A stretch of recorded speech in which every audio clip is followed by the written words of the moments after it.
Hello my dear बच्चा party, welcome to skill 10।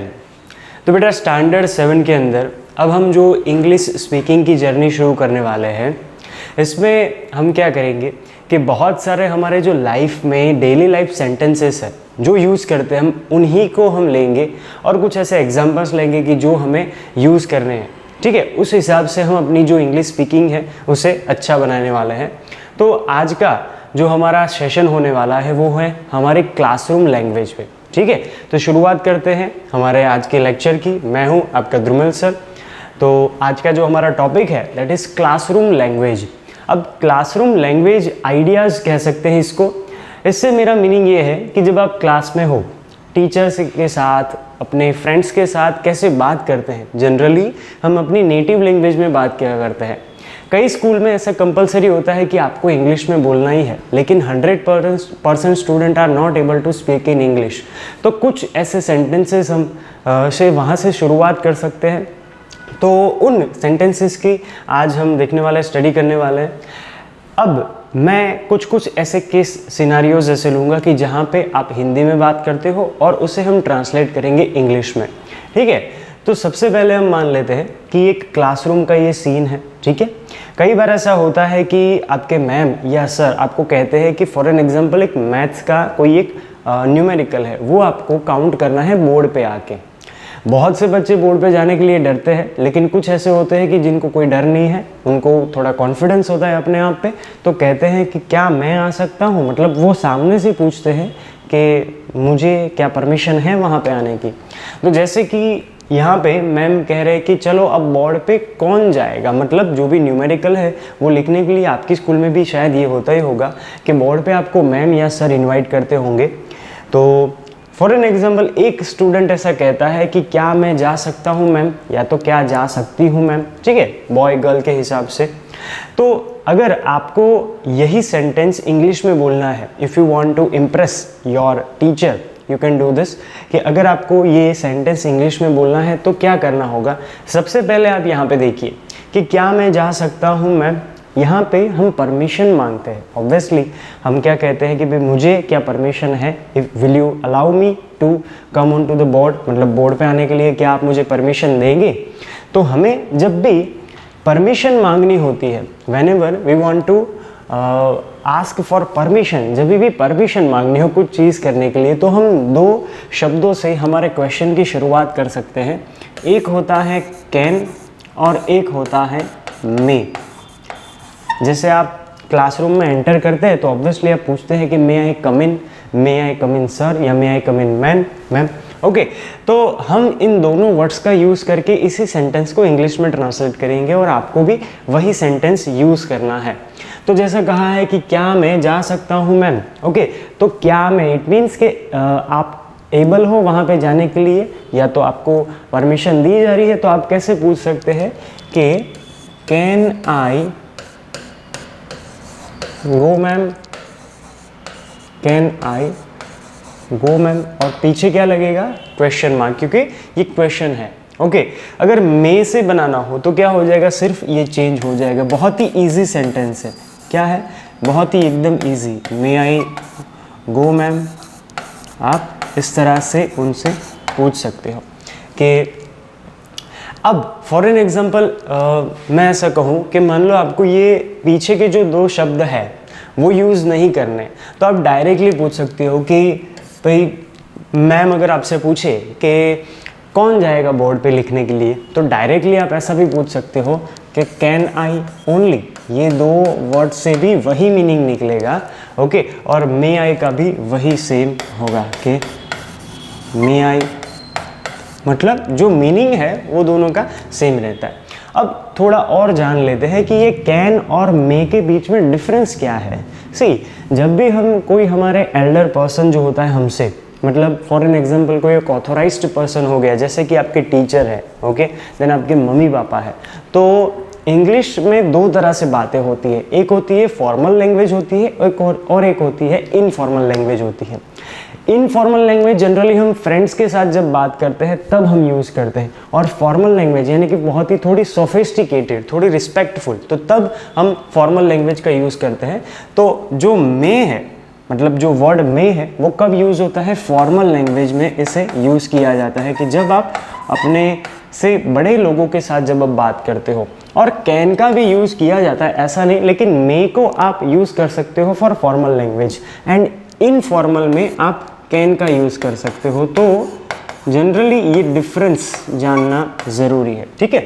तो जब भी आपको किसी परमिशन की ज़रूरत हो और या तो आप खुद वहाँ पे जाना चाहते हैं तो मे आई या कैन आई का यूज़ कर सकते हैं।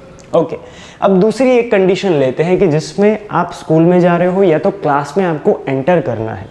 फॉर एन एग्जाम्पल, अगर आप क्लास में, अभी क्लास शुरू नहीं हुई है, आप क्लास में एंटर करना चाहते हो तो जनरली आप क्या पूछते हैं कि क्या मैं अंदर आ सकता हूँ इन योर हिंदी लैंग्वेज और वॉट एवर जो भी आपकी नेटिव लैंग्वेज है उसमें। तो इसी पर्टिकुलर सेंटेंस को आप कैसे इंग्लिश में कहेंगे कि क्या मैं अंदर आ सकता हूँ। अगेन यहाँ पे एक परमिशन मांग रहे हैं तो वही सेम दोनों वर्ड्स का यूज़ करेंगे। देखिए बेटा, आज जो हमारा ये लेक्चर है वो कम्प्लीटली परमिशन बेस्ड पे ही है, मतलब ऐसे क्वेश्चंस हम देखेंगे कि जो परमिशन मांगते हो, यानी कि हमें कैन और मे का यूज़ करना आ जाएगा इस पर्टिकुलर लेक्चर के बाद। तो यहाँ पे क्या करें कि क्या मैं अंदर आ सकता हूँ। ओके, आप जनरली क्या कहते हैं कि मे आई कम इन, आप क्या कहते हैं कि मे आई कम इन।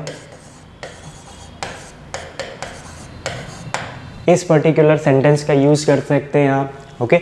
या तो आप कह सकते हैं कि कैन आई कम इन। देखिए कितना इजी है, सिर्फ दो ही वर्ड से हम दो सेंटेंस सीख गए। मतलब हमें इतने ज़रूरी नहीं है कि भाई इतना वोकेबलरी हमारी इतनी ज़्यादा होनी चाहिए। हाँ, ज़रूरी है कि वोकेबलरी अच्छी होनी चाहिए, बट कुछ ऐसे सेंटेंसेस है जिसमें बहुत ज़्यादा ग्रामेटिकल पॉइंट ऑफ व्यू की ज़रूरत भी नहीं रहेगी। तो अगेन, क्या मैं अंदर आ सकता हूँ को हम दो सेंटेंस हमने बना लिए कि मे आई कम इन या तो कैन आई कम इन, इस तरह से बन सकता है। अब एक और नेक्स्ट एग्जाम्पल देखते हैं। देखिए, ये क्लास में कई बार क्या होता है कि गर्मी लगती है ना, तो कह सकती हो कि भाई ये जो पर्दा है, राइट, जो विंडो के ऊपर का पर्दा रहता है, फॉर एन एग्जांपल ये भी हो सकता है कि भाई लाइट कम आ रही हो, बोर्ड पे लिखा हुआ हमें दिखे ना। तो क्लासरूम में कई बार, जैसे हम टीचर्स हैं तो हमको पता है कि कई बार स्टूडेंट्स ऐसा कहते हैं कि सर विंडो ओपन कर दे, या तो ऊपर का जो कर्टेंस है उसे हम हटा दे, उसे ओपन कर दे। तो उस सेंटेंस को आप कैसे कह सकते हैं। जैसे कि यहाँ पे एक लेडी, एक गर्ल स्टूडेंट है, वो क्या पूछ रही है कि क्या मैं ये पर्दा ऊपर कर सकता हूँ या तो कर सकती हूँ, दोनों वे में आप समझना, ठीक है। तो इसे हम इंग्लिश में कैसे कहेंगे। सी क्या है कि क्या मैं पर्दा ऊपर कर सकता हूँ, अगेन यहाँ पे परमिशन मांग रहे हैं तो वही सेम दोनों वर्ड्स का यूज़ करेंगे हम। तो क्या कह सकते हैं, देखिए पर्दा जो है इसे आप कर्टेन भी कह सकते हैं, लेकिन जनरली विंडो के ऊपर जो लगता है उसे ब्लाइंड्स भी कहते हैं। ब्लाइंड्स इन द सेंस कि जो विंडो को कवर करने के लिए यूज़ होते हैं, ओके। तो यहाँ पे हम एक न्यू वर्ड को भी समझेंगे। You can use curtain but the new word is blinds, okay.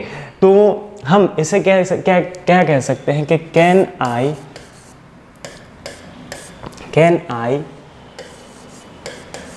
Open the blinds या तो कर्टेन, ओके। और दूसरा क्या हो सकता है कि may I open the blinds, may I open the blinds या तो कर्टेन्स, वही सेम कॉन्सेप्ट का यहाँ पे हम यूज़ कर सकते हैं, ओके। सो नेक्स्ट बात करते हैं। अगेन चलिए, कई बार ऐसा होता है कि हमें कोई क्वेश्चन मैम ने या सर ने हमें सॉल्व करने के लिए दिया हो, लेकिन वो हमसे सॉल्व नहीं होता, तो हम हमारे क्लासमेट जो है या तो हमारे खुद टीचर से ही पूछते हैं कि सर या मैम क्या आप मुझे हेल्प करेंगे इस पर्टिकुलर क्वेश्चन को सॉल्व करने में। तो क्या कह रहे हैं कि क्या आप मुझे ये क्वेश्चन सॉल्व करने में मदद करेंगे, ओके। तो यहाँ पे एक नया सेंटेंस हम सीखने वाले हैं। देखिए कि क्या आप मुझे ये क्वेश्चन सॉल्व करने में मदद करेंगे, ओके। तो देखो ये जो सिनारियो है ये है, कभी भी आप कोई भी बातों के लिए हेल्प मांगते हो, whenever you want someone's help, आप जब भी किसी की हेल्प आपको चाहिए तो कैसे कह सकते हो। और एक सेंटेंस ऐसा मैं लास्ट में लिखूंगा जो आप कहीं भी यूज़ कर सकते हो जब भी आपको हेल्प की ज़रूरत है तब। तो इस पर्टिकुलर सेंटेंस को कैसे हम ट्रांसलेट करेंगे इंग्लिश में, तो देखिए कि कैन से या मे से, अगर मान लो फ्रेंड से हम पूछ रहे हैं तो वी कैन यूज़ कैन। तो हम कैसे कह सकते हैं कि कैन यू प्लीज़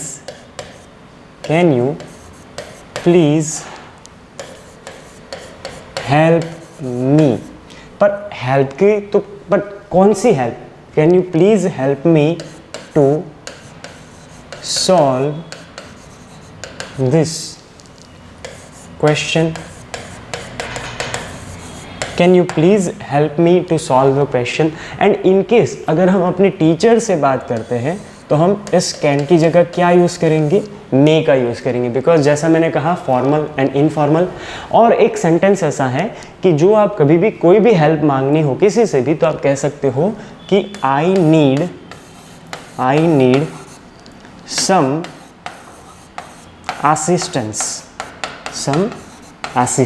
असिस्टेंस का मतलब ये होता है कि आपको गाइड करे, आपको हेल्प करे। तो कहीं पे भी आप ये पर्टिकुलर सेंटेंस जब भी आप हेल्प मांग रहे हो तब इसे यूज़ कर सकते हो। ओके, कि आप कंफ्यूज हो कि क्या करना, तो आई नीड सम असिस्टेंस ये पर्टिकुलर वर्ड कहीं पे भी यूज़ कर सकते हो, सेंटेंस सॉरी। ओके, चलिए कि जब आपको क्लास से बाहर जाना है, for an example if you want to go out of your class for any reason, हो सकता है कोई भी वैलिड रीज़न, तो आप क्या पूछेंगे कि सर मुझे बाहर जाना है, क्या मैं जा सकता हूँ? देखिए यहाँ पे अब आप पहले बता देते हैं कि मुझे ये करना है और बाद में उसकी परमिशन मांग रहे हैं, तो थोड़ा बहुत डिफरेंट होगा ये जो हमारा सेंटेंस है वो, कि सर मुझे बाहर जाना है, क्या मैं जा सकता हूँ? तो पहले हम क्या करेंगे कि मुझे बाहर जाना है, उस सेंटेंस का हम करेंगे ट्रांसलेशन इंग्लिश में। देखिए अब एक वर्ड है that is want to. Okay, ये वांट टू का यूज़ हम जब भी हमारे कोई एक्शन करने की जब हमारी इच्छा होती है उसे बताने के लिए करते हैं। तो यहाँ पे फर्स्ट सेंटेंस में जो लड़का है वो क्या बताता है कि सर मुझे बाहर जाना है, तो हम कह सकते हैं कि sir I want to go out. Okay, I want to go out. Can I, यहाँ पे आप पूछ सकते हो कि कैन आई या तो मे आई। अब इसी को मान लो आप ऐसा कह सकते हैं कि मान लो आपको अंदर आना है, फॉर एन एग्जाम्पल आप बाहर जाना चाहते हो उसके बजाय आप अंदर आना चाहते हो, तो कह सकते हैं कि sir I want to come in, इसका ऑपोजिट हो जाएगा। और पीछे एक क्वेश्चन ऐड कर सकते हो, शायद आपके टेक्स्ट बुक में भी आपने पढ़ा होगा क्वेश्चन टैग्स आते हैं। ओके, तो उसी का एक पोर्शन है कि कैन आई या तो मे आई। ओके, चलिए नेक्स्ट बात करते हैं कि व्हेनेवर ऐसा होता है कि कई बार आपसे क्वेश्चन पूछा जाता है तो आपको आंसर आता है, तो जब आप आंसर देना चाहते हो, आपको पता होता है आंसर, तो तब आप क्या कहते हैं कि मुझे पता है इसका जवाब, क्या मैं बताऊं? ओके, तो इसे हम कैसे ट्रांसलेट करेंगे कि मुझे पता है इसका जवाब, आई नो द आंसर, मुझे पता है, I know the answer, I know the answer, मुझे आंसर पता है। Can I tell you, may I tell you, can I tell you या तो मे आई टेल यू। अब इसकी वजह मतलब अब कह सकते हैं कि इसकी जगह पे हम क्या यूज़ करें कि कैन आई टेल यू की जगह और एक सेंटेंस यूज़ कर सकते हैं कि can I answer, can I answer, क्या मैं इसका जवाब दे सकता हूँ? इस सेंटेंस का ये मतलब निकलता है। ओके, तो दोनों आप यूज़ कर सकते हैं। नेक्स्ट अगर देखें तो अब देखो एक यहाँ पे आपको एक पिक्चर दिख रहा होगा, ब्रूस ली है यहाँ पे, इनका एक अब कह सकते हैं कि कोटेशन है। क्या लिखा हुआ है कि I fear not the man who has practised 10,000 kicks once. ध्यान से समझना, ये मैं क्यों बीच में मैंने आपको बताया, इसका रीज़न है कि I fear not the man who has practised 10,000 kicks once, मतलब मैं उस बंदे से नहीं डरता जिसने 10,000 किक, अलग अलग 10,000 किक की एक बार प्रैक्टिस की है, but I fear the man who has practised one kick 10,000 times. पर मुझे उस इंसान से डर लगता है जिसने एक किक को 10,000 बार प्रैक्टिस किया है। अब आप सोच रहे होंगे कि इस पर्टिकुलर कोटेशन का यहाँ पे रखने का क्या मीनिंग है। मीनिंग ये है कि अगर मैं लेक्चर्स आपको दे रहा हूँ लेकिन आप अपने डेली लाइफ में अगर उसे प्रैक्टिस नहीं करेंगे तो इट इज़ यूजलेस। तो आपको जो जो टास्क दिया जाता है, जो जो हम यहाँ पे लेक्चर्स में इंग्लिश का बता रहे हैं आपको, वो आपको डेली लाइफ में प्रैक्टिस करना है, आपको वो यूज़ डेली लाइफ में लाना है, डेली रूटीन में आपको इंक्लूड करना है। Then and then only you will be able to speak in English. चलिए, अब और एक यहाँ पे कंडीशन है कि when the class is over. कई बार ऐसा होता है कि टाइम से पहले 5 या 7 मिनट से पहले क्लास ख़त्म हो जाती है, तो आप अपने टीचर से पूछते हैं कि क्या अब हम बैग पैक कर दें, बैग पैक कर दें, ऐसा होगा क्या, पॉसिबल है? तो अगर मान लो परमिशन दे देते हैं सर, तो आप कहेंगे कि भाई चलो फटाफट बैग पैक करने लगेंगे। तो इस पर्टिकुलर सेंटेंस को क्या आप कहेंगे इंग्लिश में? अगेन यहाँ पे परमिशन मांग रहे हैं, तो बहुत ही ईजी सेंटेंस है कि can I pack my bag. अगर एक पर्सन ऐसा पूछ रहा है तो, या तो अगर मान लो सब क्लास, पूरी क्लास ऐसा पूछ रही है, तो कह सकते हैं कि can we pack our bag, can we pack our bag, क्या हम अपने बैग पैक कर लें? ओके, तो ये सेंटेंसेस आप यूज़ कर सकते हो क्लासरूम में। अब कई बार ऐसा होता है कि टॉपिक अगर हमें समझाए जा रहे हो तो ध्यान ना होने की वजह से, या तो टॉपिक हार्ड होने की वजह से हम टीचर से ये पूछते हैं कि सर या मैम क्या आप फिर से एक बार इसे समझाएंगे? तो वही चीज़ है कि सर मैम क्या आप फिर से एक बार इसे समझाएंगे? तो इसे कैसे पूछेंगे? यहाँ पे अगेन आप परमिशन मांग रहे हो, ठीक है? तो हम कह सकते हैं कि सर या ma'am will you please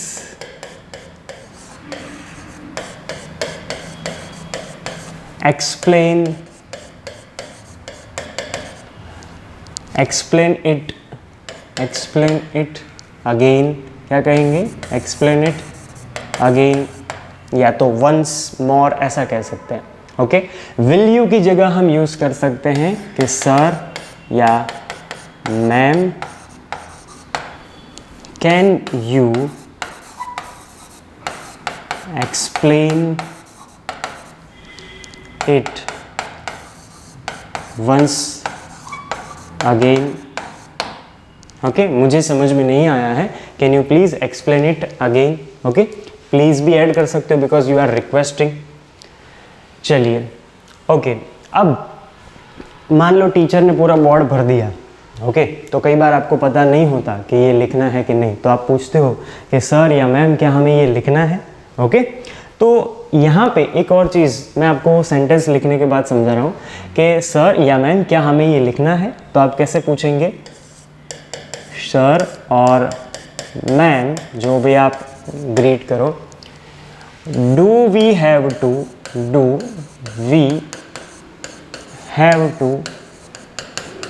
right it, do we have to write it?